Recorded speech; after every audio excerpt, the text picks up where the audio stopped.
Tak jumpa pembaziran, memang Chef Joe tak bagi kita makan. Jadi hari ni tuan-tuan mesti pastikan jumpa sekurang-kurangnya satu atau Tapi dua. kenapa perlu?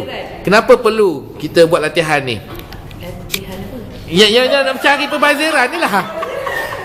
Untuk apa ha? Kita perlu untuk mengenal pasti pembaziran kerana dalam seharian kita hidup ni kita memang akan menghadapi pelbagai jenis aktiviti proses yang melibatkan pembaziran. Termasuk aktiviti di dapur. Termasuk aktiviti di dapur.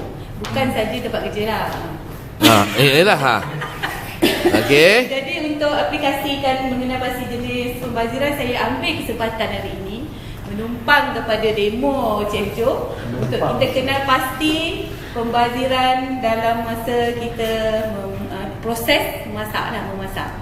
Sebenarnya boleh digunakan pakai di mana-mana lah dapat jenis pembaziran ni. Ya. Ya, dah mula ya? Bersedia ya? Bersedia. Okey, pertama. Sebab dapat susah sebenarnya. Itulah. Tapi saya ada keyword untuk membuatkan tuan-puan senang untuk mengingati 8 jenis pembaziran ini. Bersedia ya? Okey. Pertama, perkataan dia apa? T. T stands for transportation. Transportation tu maknanya ada movement lah, pergerakan. Macam ni kan? Tadi kita kata apa?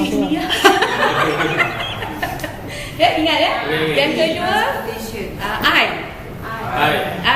I dekat sini maksud dia inventory. Inventory maknanya kita buat stok lah, barang tu banyak ke sikit ke, itulah dia contoh dia inventory.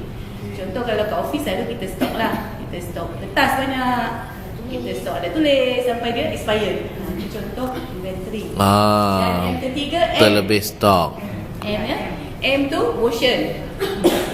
Tangan jangan pegang sangat. M tu motion. Tadi saya sebut transport kan. Transport tu dia bergerak. Pergerakan ataupun betul-betul perlukan kenderaan lah. Tengok keadaan lah proses tu. Motion ni dia pergerakan juga, tetapi dia lebih kepada contoh kalau kita dalam proses kerja, kita perlu tanda tangan orang ni, kena pergi sana. Itulah contoh motion. Ya, motion. Kalau terlalu banyak bergerak tu kira pembaziran juga ke? Tenaga, tapi kalau nak kurus bukan motion. nak kurus okey. Nak kurus okey.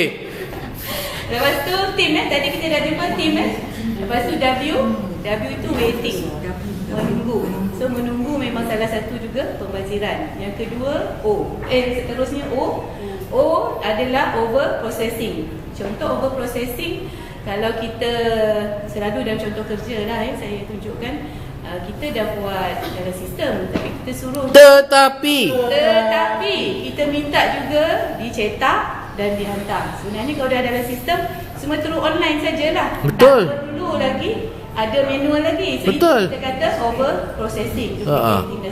Pelik dan selalu yang aku. kedua adalah over production. Over production contoh mesyuarat ada 20 orang tapi kita kata kita buatlah 30. Kita sediakan terlebih. So itu pun jadi over production. So dan yang itu dah ketujuh maksud yang ketujuh D adalah defect. Kita banyak buat error, kesilapan dan sebagainya. Dan akhirnya S, surplus of talent. Kita ada talent tapi kita tak guna, unused. Kita apa ni? Ataupun penempatan salah dan sebagainya lah, unusage. Terlebih pensyarah ke. So itu jadi dia apa? Terlebih pemandu. Team Woods.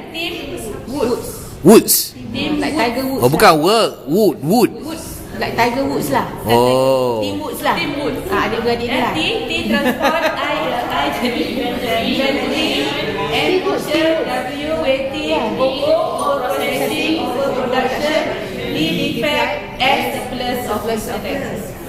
Okay, Okay. Jadi memang kita cuba cari hari ini kita cuba cari. Okey. Dah. Sekarang tanya Katniss. Katniss, ulang balik. Cakap.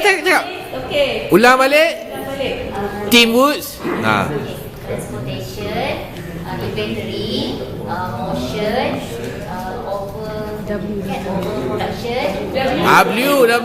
Team Woods. W waiting. defect, surplus. Surplus of talent. Satu lagi. Cuba sekali lagi. Satu lagi, tuanku. Minta tuanku. Cuba. Teamwood. Ha. T. Ha. Transportation. Ya. I. Inventory. N. Motion. Gerakan. W. Waiting. Menunggu lama sangat nak makan ni. Ha. W. O. Overproduction dengan over processing. D. Defect. S. Okey, bagus. Okey, jadi bila kita mengajar akronim macam ni, kita pilih seorang dua untuk ulang balik, baru kita tahu dia orang ingat. Gitu ya. Okey, terus. So tugasan hari ini saya minta tuan-puan kenal pasti daripada 8 jenis pembaziran tu ada ke tidak berlaku dalam proses memasak hari ini.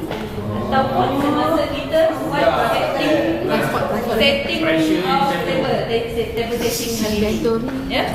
Kita boleh jumpa 8, kita boleh jumpa 2, kita boleh jumpa 3. Okey. Tak ada masalah.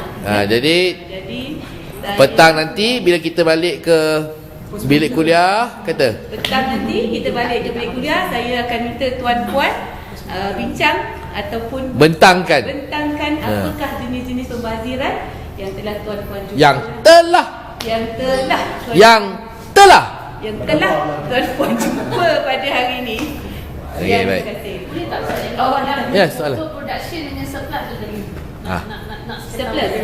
Surplus tu dia menunjukkan pada human resource lah. Maknanya kita mungkin ada 8 orang kat sini, tapi yang buat kerja tu 5 orang je. So ada 3 lagi kita tak guna.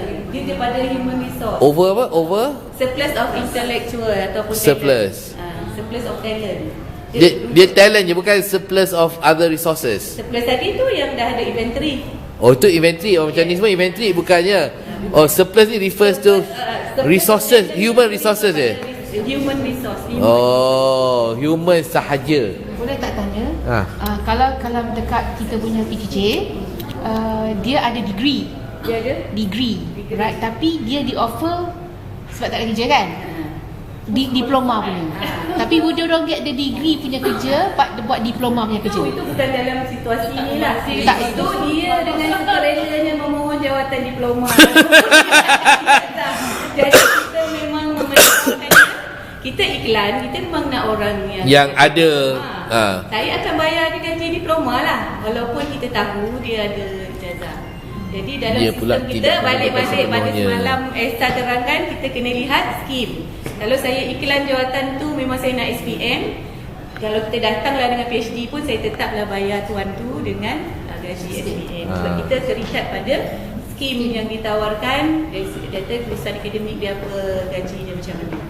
Tapi memanglah in term kalau kita talk about general surplus of talent, itu memang macam wasting lah. Bukan waste of talent, underutilization dia panggil. Maksudnya dia boleh lagi laju tapi kita guna dia. Dekat office tu kita dapat benefit, kita gunalah dia dengan talent dia tu untuk kerja yang lebih baik. Cuma gaji memang kita memang tak boleh. Tak berbaloi langsung. Kita sebenarnya untung lah dekat situ. Itu sama saja, lain kerja pun ada. Degree lain buat kerja lain. Itu biasalah. Dia pada organisasi lah. Tapi tak person ada. But the person pun ada untung. Dia ada pengalaman, dia dapat kerja yang berbagai-bagai, itu dia boleh guna. Okey. Untuk future. Okey. Maka sekali